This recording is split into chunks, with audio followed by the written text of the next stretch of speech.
Halo, teman-teman petualang. Selamat datang kembali di saluran YouTube kami, Petualang Dua Alam. Pada episode kali ini, kami akan membawa Anda dalam perjalanan mengeksplorasi dua alam yang menarik dan misterius. Saya harap Anda siap untuk petualangan yang tak terlupakan. Video kali ini kita akan membahas tentang asal-usul Kadipaten Wirasaba, sejarah Wirasaba dan kaitannya dengan Kerajaan Demak, Pajang, Mataram Islam dan Majapahit. Assalamualaikum warahmatullahi wabarakatuh. Sahabat petualang dua alam yang dirahmati Allah.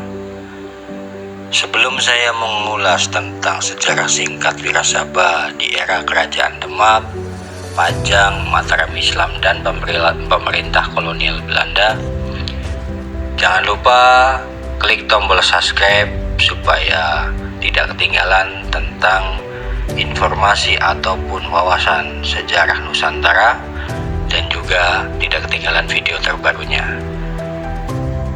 Sejarah singkat Wirasaba sejak era Demak, Pajang, Mataram Islam dan pemerintah kolonial Hindia Belanda. Sebagian besar wilayah Banyumas dahulu merupakan daerah mancanegara dari kerajaan-kerajaan Jawa sejak Majapahit, Demak, Pajang, dan Mataram serta Kartasura hingga Kesunanan Surakarta. Daerah ini dipimpin oleh Adipati, suatu sebutan yang lazim digunakan pada masa Kerajaan Demak setelah Perang Jawa atau Perang Diponegoro pada tahun 1825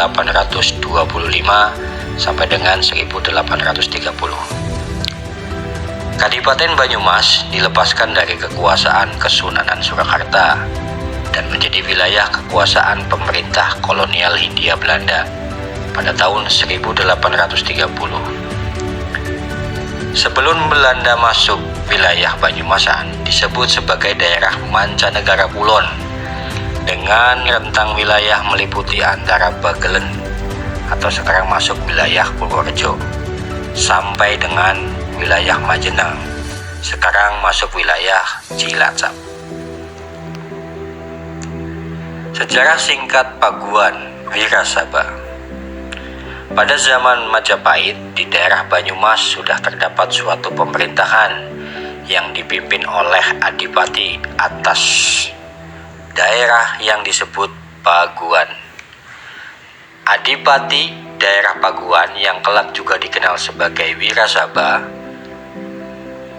Purbalingga, Jawa Tengah, dipimpin oleh Adipati Wirahudaya yang berkuasa antara tahun 1413 sampai dengan 1433. Wirahudaya selanjutnya digantikan anak angkatnya, Raden Katuhu, bergelar Adipati Anom Wirahutama, kelak dikenal sebagai Adipati Wirahutama I atau Adipati Wirasaba.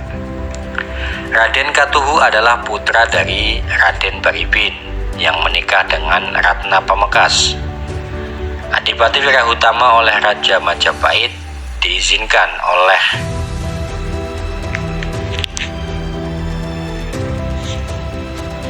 Adipati Wirahutama oleh Majapahit diizinkan memperluas wilayah kadipaten sampai ujung timur hingga ke lereng barat Gunung Sindoro Sumbing di wilayah Kedung. Daerah ini dikenal sebagai Kadipaten Wirasaba. Kemudian kadipaten ini diteruskan secara turun-temurun selama 6 generasi adipati, meliputi Adipati Wirahutama atau Raden Katuhu, kemudian dilanjutkan dengan Adipati Urang, lalu Adipati Sutawinata atau Surawin, kemudian Adipati Surautama atau Raden Tambangan, kemudian Adipati Warga Utama I dan Adipati Warga Utama II atau yang disebut Adipati Merapat, hingga pada zaman Kesultanan Pajang. Pada masa pemerintahan Sultan Pajang I, Sultan Hadiwijaya di tahun 1546 sampai dengan 1582 ini, di Di Wirasaba sudah sampai pada masa pemerintahan Adipati Wirasaba VI, yaitu Raden Bagus Suwarga dengan gelar Raden Adipati Warga-Utama I. Suatu ketika Adipati Wirasaba mendapat titah raja agar mempersembahkan salah seorang putrinya untuk dijadikan garwa ampean Sultan Pajang atau pelara-lara. Rara Kartiah dipersembahkan oleh Adipati Wirasaba. Rara Kartiah semasa kecil pernah dijodohkan dengan putra saudaranya yaitu Kyai Gede Toyareka, namun berpisah sebelum melakukan kewajiban sebagai seorang istri.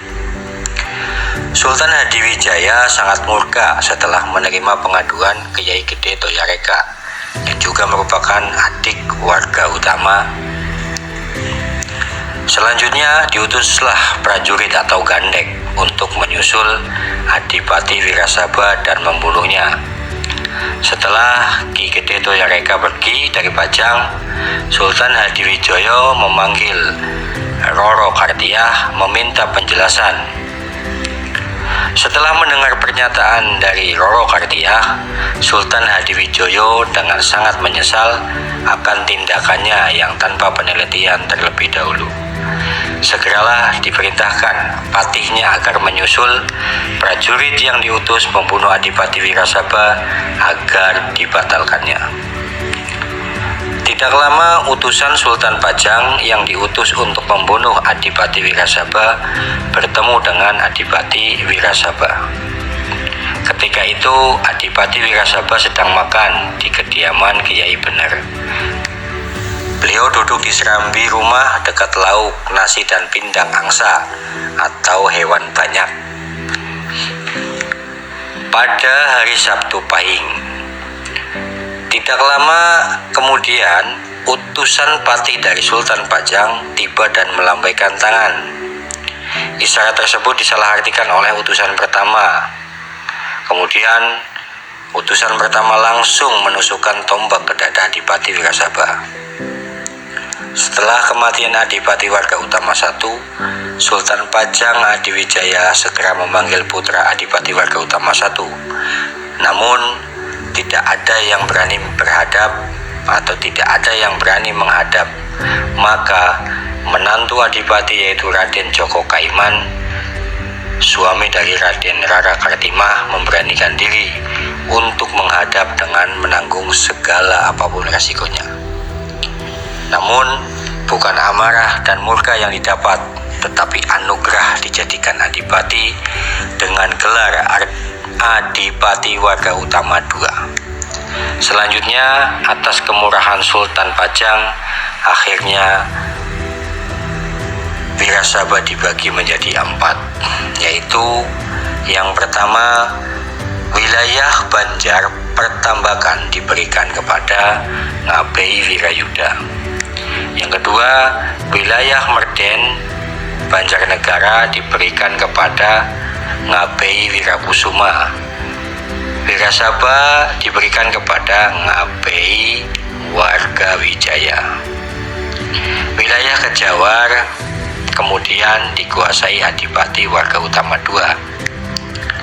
Wilayah Kejawar kemudian dibangun dengan membuka hutan Mangli. Kelak wilayah ini diberi nama Kadipaten Banyumas.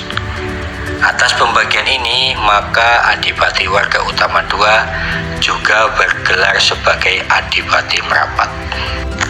Setelah Adipati Merapat wafat, selanjutnya kekuasaan digantikan oleh putranya secara turun-temurun, berturut-turut, yaitu Mertasura I, Mertasura II memimpin di tahun 1620, kemudian Mertayuda I 1620 sampai dengan 1650. Tumenggung Martayuda menurunkan Raden Tumenggung Martanegara atau Mertayuda II yang menjadi Adipati Banyumas, bergelar Adipati Yudanegara I, memimpin di abad 1650 sampai dengan 1705.